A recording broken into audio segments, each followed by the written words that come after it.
Hello, this is GamerX20 and welcome to Gaming Memories.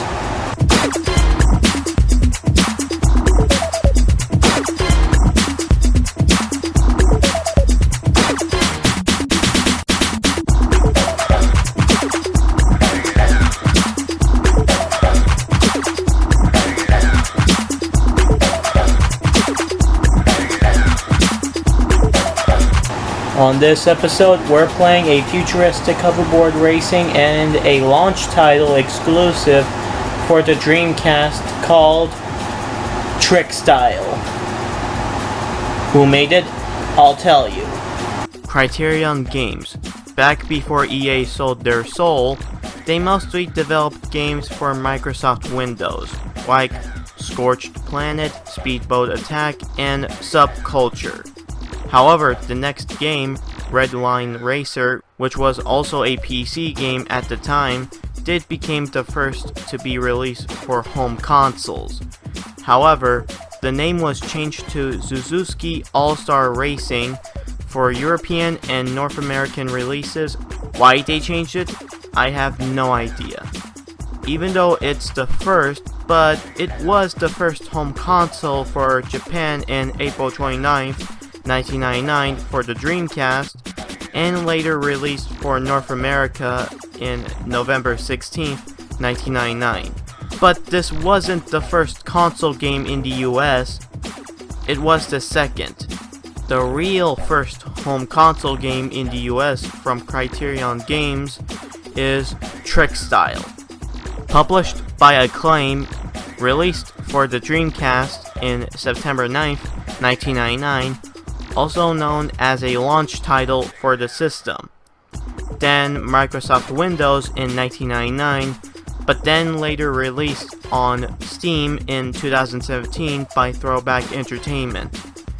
And a planned PS2 version was in development and even showed a demo at the GDC, aka Game Developers Conference. But it was scrapped and ultimately never released. It's a futuristic extreme sports game, where you have to do tricks, stunts, and race with other competitors, using a hoverboard. The reviews was mixed, saying the graphics and visuals looked good, but was criticized for the gameplay, saying that it's too easy to beat, mainly Ben Style from GameSpot and Jeff Richards from Eurogamer. So, is it really too easy by reviewers back in 1999? Or was it mistreated and might be an underrated gem? Let's have a look and find out.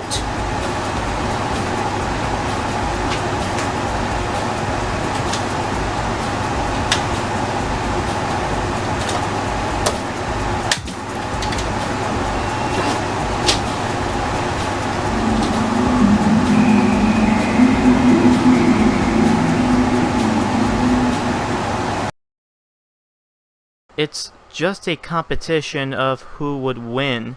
That's it. There are bios of the 12 characters with each origin backstory, but I'm not telling you all that because it would take forever. Like 10 minutes long to be exact. So, moving on. The graphics are good, the visuals looks nice, and the character movements, although the frame rate is 30 frames per second, are smooth and a little bit decent whenever they pull off a trick while in the air. Seriously, for a launch title, it looks almost great. But it could use some work in the background, like in UK Race 4, while luging on a rail you see a blimp, but it's not a 3D animated object. Instead, it's just part of the background and yeah. The characters are okay, but they look blocky in most areas. Like, they don't have facial movements, especially this guy who keeps popping up whenever you win or lose a challenge. All he does is moving his arms, and that's about it. Now moving on to presentation. It's nothing special. Heck, there's no opening or ending cutscenes, making it lifeless. But it's a minor nitpick. For your stats, you have your kilometers, your map GPS, your score meter, the time limit, and the track name. The last thing is whenever you do a trick, it shows a image meaning what stunt you just pulled off. And I won't lie, it's kinda interesting. And that's all I got to say about this category. Next. The music is great. It has a mix between techno and rock and blends it perfectly. Take a listen.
Unfortunately, I can't find the person who composed the music from this game, so it's a complete mystery.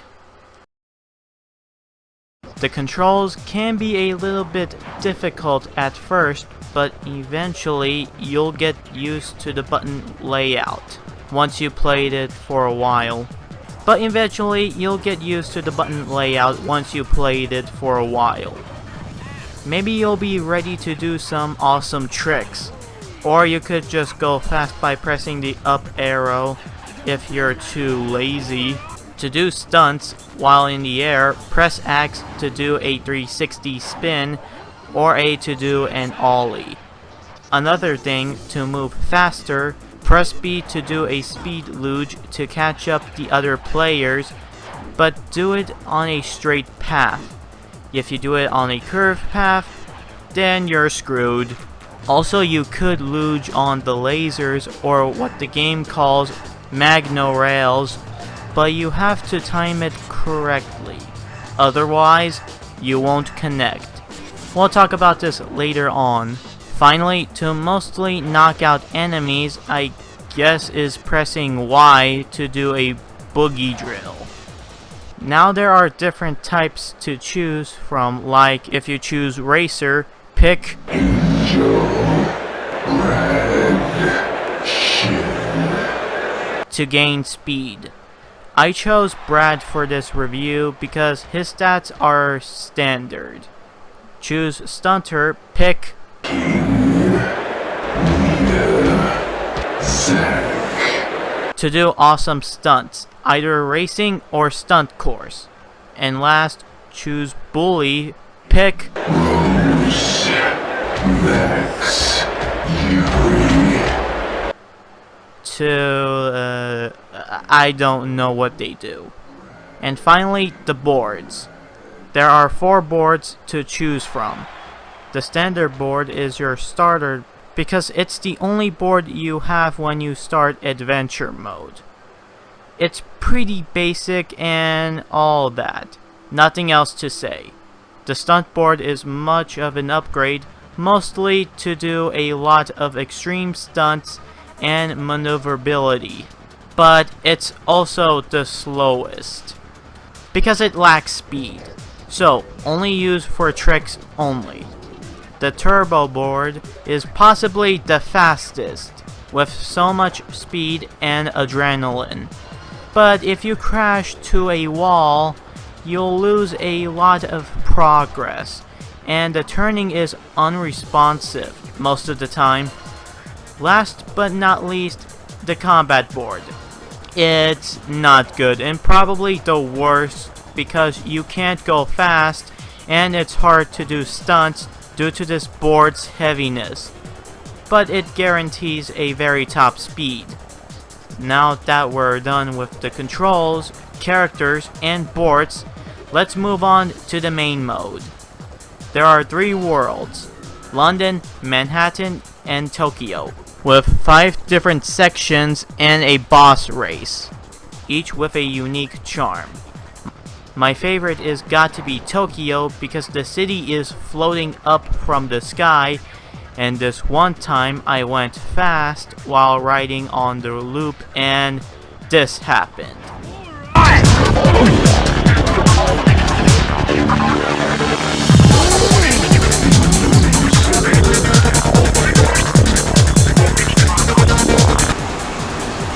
Was that supposed to happen? Now for the difficulty. It's kinda easy and hard for most spots, but I had a few problems, mostly the level layout. It could be cryptic in most areas, especially this area. Oh, come on. How am I supposed to know you have to turn left? But it's just another minor nitpick, because this is the first time I'm playing it. Another thing is the practice challenges from the hub world. Most of them are easy, but most of them could be frustrating. The one I'm talking about is the luge section. Now remember I told you the luges and need to time it right? I'm not kidding, you really need to time it right. Why? Because for some reason it won't connect it. Even if you touch the grid and press the luge button, you'll still not connect it. Because I failed at this part many times, like it took me over 20 minutes until in pure luck I finally managed to luge on the grid. I think the developers should have tested it first before releasing it. Now, last but not least is the boss challenges.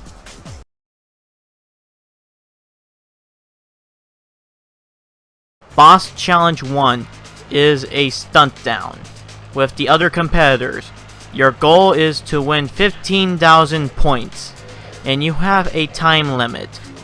But there's just one major flaw, and that is the time limit. It's too short. Like, literally took me about, I don't know, maybe thousands of tries and move much faster by luging, but no matter what I tried, you'll still run out of time. So the only way to cheat is by doing this. All you have to do is jump, then press X to do a 360 spin.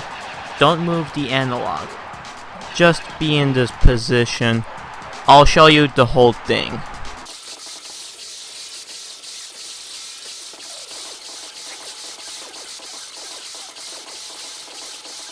"36 seconds spared."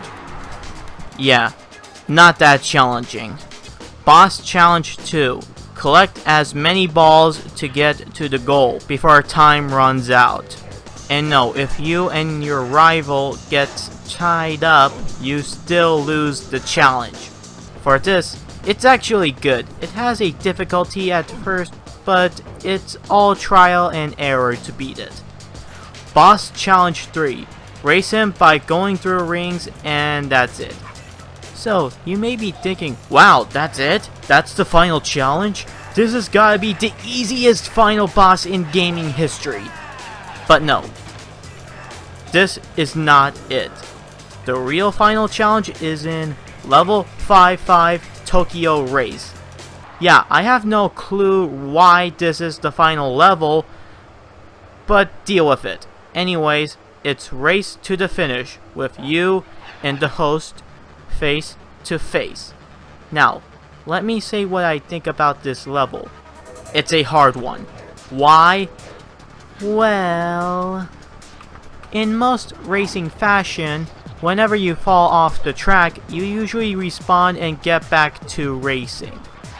But here, if you fall off, then it's game over.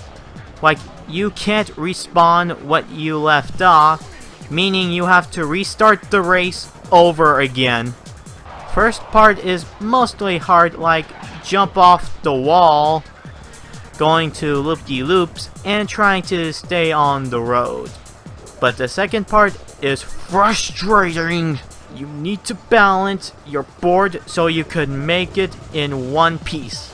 Because one wrong move, then it's back to the beginning. But once you get past through that, you may think it's over, right? No.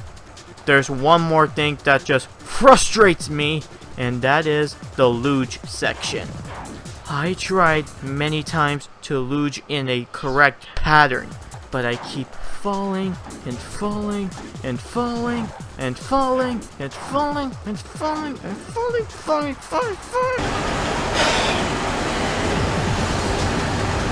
No, I need to calm myself.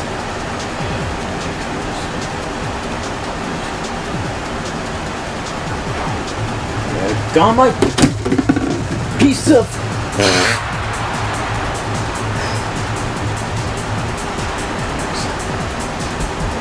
Okay, back to the review.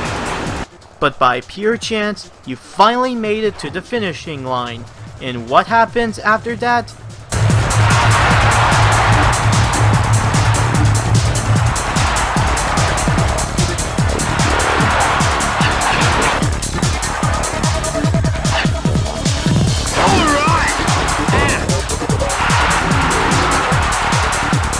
Just text saying you're the best player. And after that, your character gets the trophy, and that's it. And the credits roll.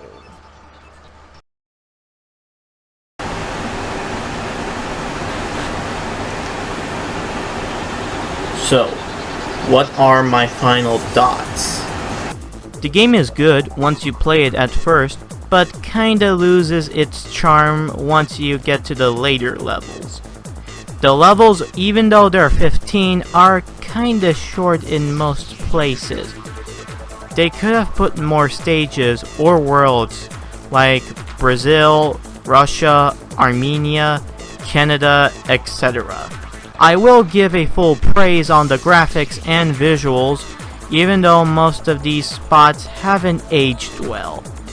But that's what you expect.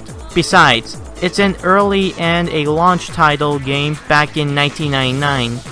The music is great and perhaps underrated, even though I can't find the person who composed it, but I give thanks and deserves a medal.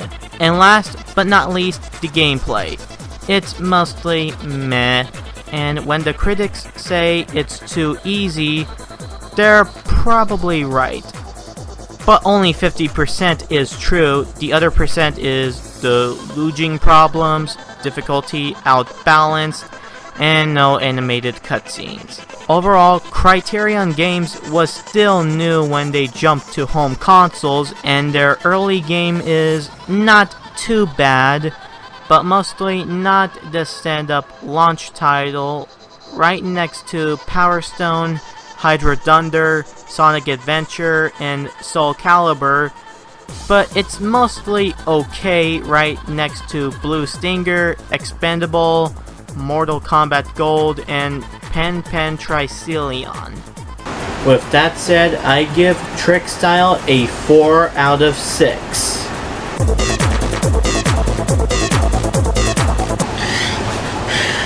After they made TrickStyle, Criterion Games would make another video game, but however, this would be a cult classic called Burnout. But you already know what Burnout is already, so I won't talk about it. But I will tell you that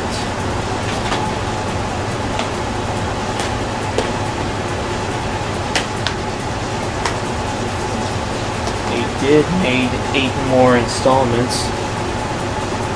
And yes, I almost have every single collection of Burnout. So you could probably say I'm a huge Burnout fan. As for TrickStyle, it's sad that it never got a sequel, but however, it did make a spiritual success, Airblade, published by Namco. It's sort of the same thing, but except you go on missions and stop an evil corporation.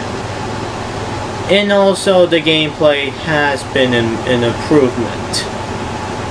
I will review it someday if I get my hands on it. Anyways, this is GamerX20 and I'm going to play me some Burnout.